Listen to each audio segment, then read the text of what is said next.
नमस्कार मित्रों, एक बहुत बड़ा व्यापारी फंस गया कर्ज के शिकंजे में। जानिए मामला क्या। यदि आप इस चैनल पर नए हैं तो इस चैनल को सब्सक्राइब करने की कृपा करें ताकि हमारी और आपकी आगामी मुलाकातें पक्की हो सकें। इस हास्य वीडियो को अंत तक देखिए और आनंद प्राप्त कीजिए। एक बहुत बड़ा व्यापारी फंस गया कर्ज के शिकंजे में।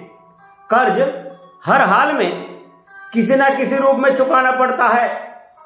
जो कर्ज लेकर भाग जाता है वह तो फर्ज से भी दूर हो जाता है और धीरे धीरे समाज से भी दूर हो जाता है। जो कर्ज लेकर भागता है उसकी तो मौत भी आसान नहीं होती, उसे ऊपर वाला कर्मों की सजा इसी जन्म में देता है। जीवन में कर्ज का वास्ता कभी ना कभी किसी ना किसी रूप में सभी से पड़ता है। कुछ लोग कर्ज लेकर समय पर चुका देते हैं और कुछ लोग कर्ज लेकर भाग जाते हैं कर्ज लेकर। बेरोजगारी के आलम में अपना काम धंधा शुरू करने के लिए सरकार कर्ज देती है और जो व्यापारी कर्ज समय पर वापस कर देते हैं उनके व्यापार बुलंदियों पर पहुंच जाते हैं। परंतु जो व्यापारी बैंक और सरकार को धोखा देकर कर्ज लेते हैं उन्हें प्रत्येक मार्च के महीने में चैन की नींद नहीं आती है।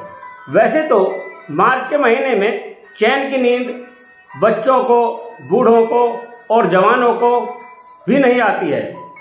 बच्चों को परीक्षा की चिंता, जवानों को अपने काम धंधे के टारगेट पूरा करने की चिंता और बूढ़ों को अपने बच्चों की चिंता। हमें चिंता कभी नहीं करनी चाहिए। चिंता चिता के समान होती है। हमें केवल और केवल चिंतन करना चाहिए। एक व्यापारी ने बैंक और सरकार को सहयोग में लेकर, सरकार से सहयोग प्राप्त कर बैंक से बहुत बड़ा कर्ज लिया, परंतु लिए गए कर्ज को चुकाने के नाम पर बैंक और सरकार दोनों को धोखा देता रहा। एक दिन ऐसा आया, बैंक और सरकार ने व्यापारी पर दबाव बनाया। व्यापारी काफी दबाव में आ गया और ऊपर वाले की शरण में पहुंच गया। ये तो सच है, जिसका कोई नहीं होता उसका ऊपर वाला होता है। ऊपर वाला बड़े प्यार से सभी का ख्याल रखता है। व्यापारी ऊपर वाले की पूजा पाठ दान धर्म में लग गया। एक दिन पूजा करते हुए व्यापारी के कान में आवाज आई, मानव क्या इच्छा है तेरी। व्यापारी ने आंखें खोलकर देखा, कुछ दिखाई नहीं दिया।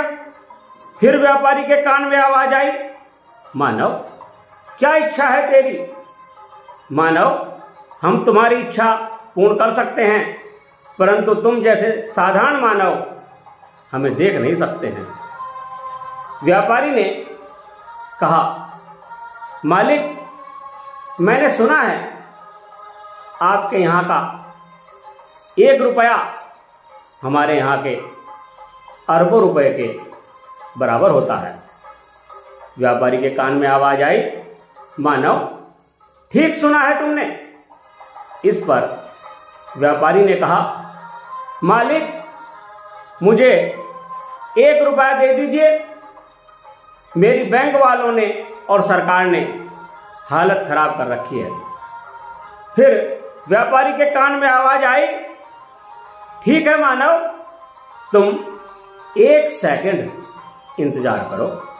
व्यापारी 1 घंटे बैठा रहा और फिर व्यापारी ने कहा, मालिक 1 घंटा हो गया। फिर व्यापारी के कान में कड़क आवाज आई, मूर्ख मानव तुम्हें इतना भी मालूम नहीं, हमारे यहाँ का 1 सेकंड तुम्हारे यहाँ के सैकड़ों वर्षों के बराबर होता है। चुपचाप खड़े रहो।